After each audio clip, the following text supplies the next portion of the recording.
A giant, hairy creature, part ape, part man.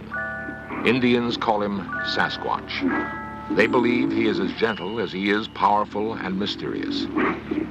He's been seen many times in the rugged mountains and deep woods of the Pacific Northwest. The encounters have not always been peaceful. In 1924, a small group of men were working a mine in a canyon near Mount St. Helens in Washington. One night, the miners took their weapons inside and bolted the door. They thought they were secure for the evening. Outside, something strange was happening. The cabin was under attack. Boulders rained on the roof, and someone, or something, was trying to break in.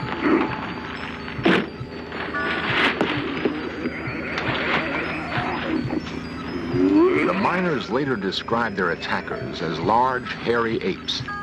The siege lasted several hours.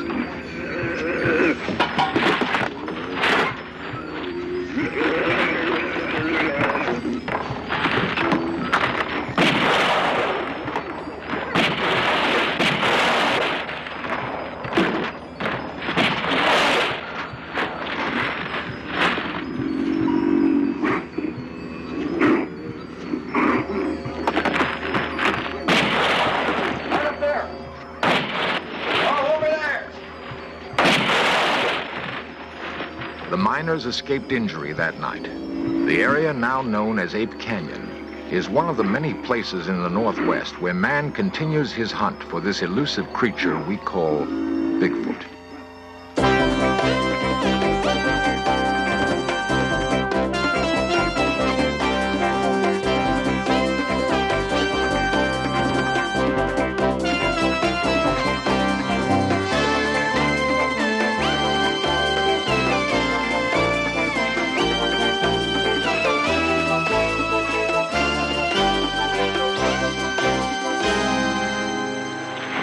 People do not believe in Bigfoot, but a lot of people do, and some of them feel they must kill it to prove it exists.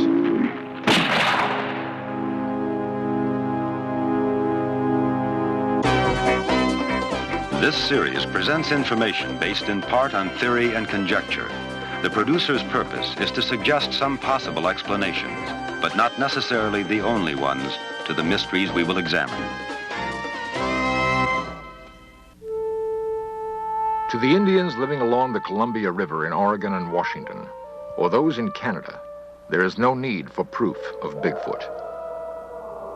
Sasquatch has been a part of Indian lore as long as they've inhabited this land. Some anthropologists believe that the creature could have come to the northwestern part of the United States along with the Indians, across a land bridge that once connected Siberia to Alaska. The newcomers to this country have seen Bigfoot in an area ranging from Northern California to southwest British Columbia. To the Indian, Bigfoot carries a mystical significance. Sometimes it's difficult to tell where myth ends and reality begins. In our modern world of concrete and steel, we're far removed from the Indian lore of Bigfoot. It's hard to imagine any corner of our crowded world where a giant, man-like creature could roam free. Yet there's persuasive evidence that Bigfoot is real, and that urban man may be close to his first meeting with this living legend. It is felt by some scientists that Bigfoot falls somewhere in this progressive chart of man, a giant hominid related to but not like modern man. According to this theory, Bigfoot would have pursued a course of evolution separate but parallel to his human cousins. Dr. Grover Krantz is an anthropologist at Washington State University. Its locomotion is the human design, so we know it's probably our closest living relative. But in terms of anything mental characteristics, no, it's not human. So it is a mixture of ape and human characteristics, and if you want to call that a missing link, that's fine.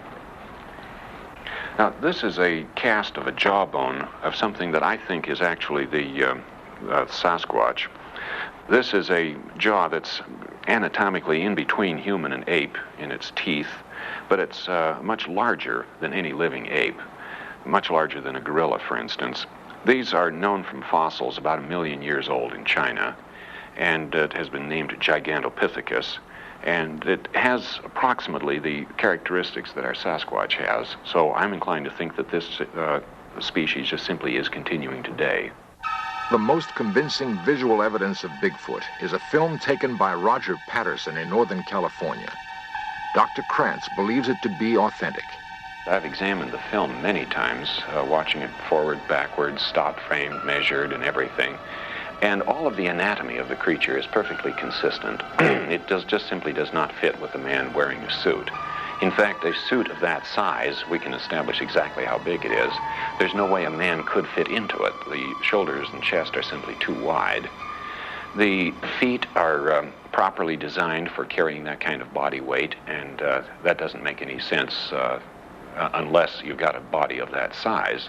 And Patterson could not have faked any of this stuff. I talked to him about some of the things I saw, and he didn't even understand what I was talking about. Reports of Bigfoot sightings in the Northwest go all the way back to 1811. There have been some in other parts of the United States, but most have come in the area from Northern California to British Columbia. In 1882, a British Columbia newspaper published the story of railroad workers who saw and captured a creature they called Jacko. No one seems to know what happened to that creature, but the hunt for others has brought headlines all across the United States. There have been an estimated 2,000 reported sightings of Bigfoot. Half of those are considered fakes.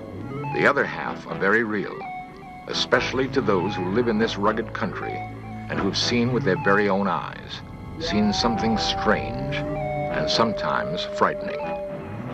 I'd been down to my folks's, and Syndee was with me, and we decided it time to go home, and so we left. And Louis Alway and his daughter Syndee of Stevenson, Washington, returning home one night from visiting his parents, came across something they'd never seen before.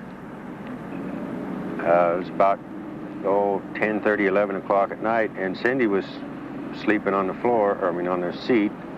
And I come around the corner there, and there it was. It looked to me like he had just come over the top of the guardrail there. I woke her up and she got to see it just before it ran into brush. And at first I thought it was a bear, but when it took off across the road on its hind legs, I just couldn't believe it. I hunt and I fish and I see a lot of game all the time, and it looked like something that I'd never saw before. 3 or 4 years ago, we received a call in the late part of the fall. The people who own this cabin back here said they'd found some tracks of what they thought was a large animal. And we came out and investigated that. Back here by the tree, we found several tracks that were real large, way larger than a human. I sure wonder about it. Sheriff William Klausner of Skamania County in Washington has investigated tracks and talked with eyewitnesses. He's seen too much to be totally skeptical. The most unique thing about what we've learned from this is that the people who have either written or called, who have experienced the same kind of thing or had seen tracks, mention of a strong sulfur smell, and that's real unusual. As Sheriff Klausner says, the smell description is not unusual. James Strahan and Harold Teskey recently saw something on the roadside near Colton, Oregon. And there was a big, huge object on the left of the road, and I rolled the window down in the car, and this thing was approximately 3.5, 4 feet wide, about 6, 7 foot tall. And the odor of this animal, after I rolled the window down, was so offensive that I couldn't remain there any longer. And I was scared, too. And I've been around the mountains and around animals a lot, and this thing truly scared me. And so I got out of there and rolled the windows up in the car and went on home. And the odor of that animal stayed in that car until the next morning. It was still in there. 1 mile outside the Dalles, Oregon, several members of the Bigfoot Investigation Project and Information Center climbed to an observation point. They're led by Peter Byrne, 50-year-old adventurer and former big game hunter in Nepal. Byrne has dropped his rifle in favor of camera and binoculars. For 5 years, he's headed the Bigfoot investigation project and stalked these North Woods, checking out every story and every set of tracks. His prey is elusive. We will talk to the person who says that they've seen one. We will talk to their family, perhaps to their employers or employees. We'll talk to the local police to see if they know them, to find out if the person is simply a joker, a hoaxer of some kind, or if they're a person of reputation and of known integrity. And then we'll go and see the person, we'll interview them, and of course we'll try and get to the place of the actual sighting as quickly as possible. One of the most credible sightings took place near Mount Hood, Oregon in 1974. 2 loggers, Jack Cochran and Furman Osborne, were working in an area of fallen timber. Cochran explains what he saw. I looked off towards the woods, and I saw these 2 long legs moving at the edge of the timber. And as this thing walked, it walked with a glide, and then it reached an arm out and kind of touched a tree as it walked by. And I saw these wide shoulders, and then it just moved off down the hill. J.C. Rourke and I were up on that little hill there and setting jokers, and the cat came down the ladder and he didn't come back, so we decided to walk out in the woods onto the timber so we could be in the shade, and we heard this commotion there in the brush, and we saw this big monster going out through there. And I yelled for my buddy. I wanted him to see him, and I started running. I wanted to get a closer look at him, and we chased him over the ridge there, and at one time I was within 50 feet of him. Whatever Osborne chased through the woods left him far behind. Cochran, an amateur artist, tried to sketch what he saw. He was tall, long-legged, and hairy, very broad shoulders, and his head seemed to just spring up out of his shoulders, no neck. The arms were long and more in proportion than a human. There is persuasive evidence that men may be closing in on Bigfoot. What will the hunters do if they find him? And we'll just smooth it out a little bit, make sure it runs into all the cracks and corners, and that's really all there is to it. Peter Byrne, professional Bigfoot investigator. Before doing this, Hundreds of unexplained footprints have been found in these woods. They receive close examination by the experts. This is a plaster cast of an actual footprint here, and it's a 13.5-inch cast, and it has a number of peculiarities. One is the normal bulge behind the big toe or the hallux, and then there's a second bulge, and this is peculiar to all of the footprints that we have seen. Nobody really knows what causes this second bulge. Perhaps it's a muscle of some kind to support the enormous weight. This is a cast of an individual that's very obviously crippled, and I studied this at some length and found these 2 bulges on the outside of the foot. Anatomically, they have to correspond to a couple of gaps in the bones on the foot themselves. And the bulges in a normal human foot expanded to this size would have been here, but they're shifted forward. Well, anatomically, this means that the ankle weight is shifted somewhat forward. It's not just a gigantic human foot.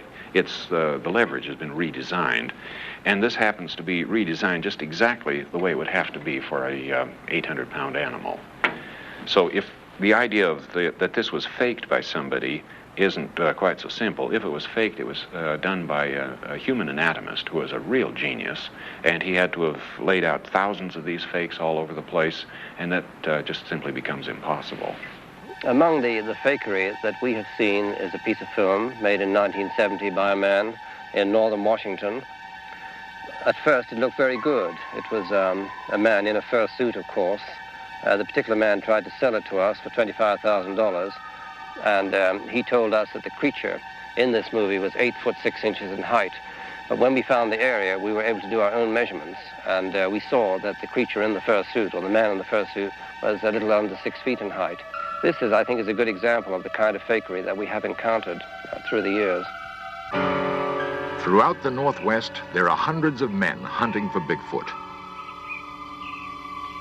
Don Peterson, Jack Sullivan, and James Huskin have searched for several years.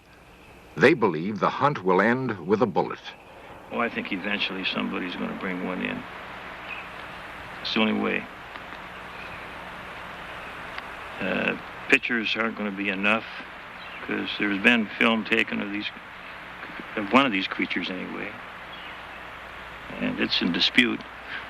Like Jim said, if we take a bunch of pictures, they're going to be under dispute, and if you can shoot one animal, you might be able to save the rest of them from everybody else from shooting them too.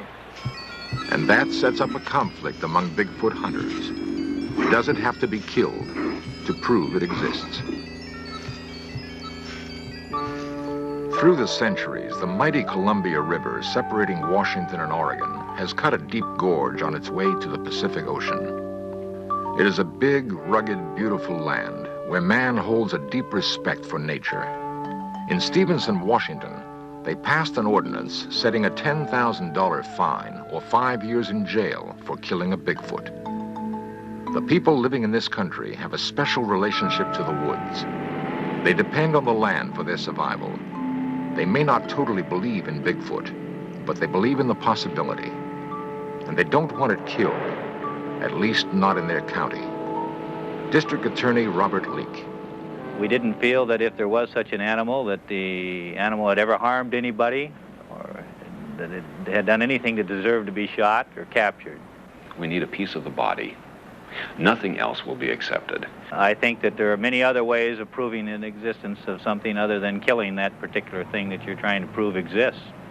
My preference would be to locate a hunter who has shot and killed one, and perhaps because he thought he killed a valuable animal or a peculiar human, he might not have said anything about it. But if he would come forward, perhaps we could examine the place where he killed it, and we might find a few bones, and then the whole thing is settled right there. If we don't find such an old kill, then the only alternative remaining is to kill one now. And grisly as that sounds, I think that is probably what we'll have to do. I would strongly urge the doctor to reconsider that, especially if he thinks he's going to do it in this county, because we would enforce the ordinance. Why add more controversy to something that's already controversial? Although what we have to have is a specimen for scientific identification. I think it would be morally wrong. I see no reason. In fact, I talked to a small boy, a schoolboy recently, and he said some people say shoot one to prove that they're there. And then he said, supposing the one they shoot is the last one. Well, my answer to that is if they become extinct, so what? If they're not proven, it doesn't make any difference. We have a lot of animals that became extinct in the past, and there's nothing we can do about it. And if this animal remains unaccepted, who cares if it becomes extinct? They're obviously rare. There are not very many of them. And as we see them, they could be a hominid form. It could be a man. To shoot one would be totally wrong. And we are totally opposed to this philosophy. While men ponder the dilemma, to kill or not to kill, many Indians wonder why this preoccupation with proving Bigfoot exists. To the Indian, there is no doubt. Many, like Mrs. Joe Washington, see the hunt for Bigfoot just another intrusion into their sacred past. You'll never be able to, you might say, civilize him like the white man done to us. He's somebody that belongs in the area that he chooses to live in. And if someone did bring him down,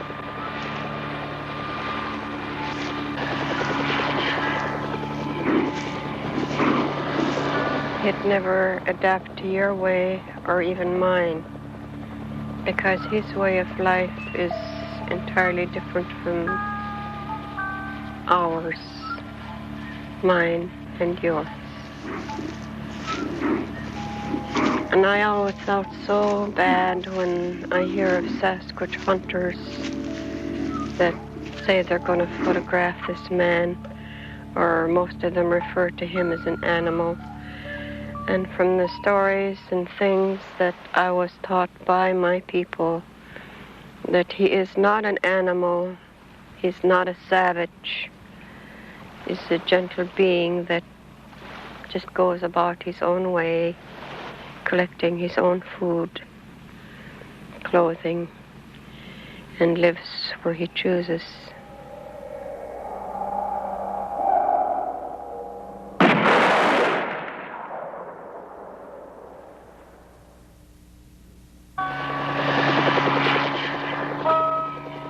Man, with his ingenuity and machinery, continues to stalk this creature. A creature described by the Indians as a gentle being, wanting to live in peace in his own habitat. A creature some scientists believe is a link to centuries long past. The gorilla is mentioned in Greek mythology going back hundreds and hundreds of years, and yet it was not discovered until the late 18th century. And the subspecies, the mountain gorilla, was not identified until early 1900. And there are other examples. The fossil fish that was discovered in the Indian Ocean only a few years ago, believed to be extinct for 80 million years. This is the coelacanth, and now it's known to still live off the coast of Africa. Is that the case with Bigfoot? Is this creature really a relative of the Gigantopithecus, a primate that lived over 1 million years ago in China? The land lends itself to hide such a creature. There is food for it to survive. It does not need man. But it may have to die at the hands of man to prove to him that there is such a thing called Bigfoot. If we assume that Bigfoot is real and that men are closing in on this seemingly gentle monster, then we must prepare for that first meeting. To have eluded us for so long, Bigfoot must understand men very well. The burden will be on us to understand him. Bigfoot may well be waiting for some sign that we're ready.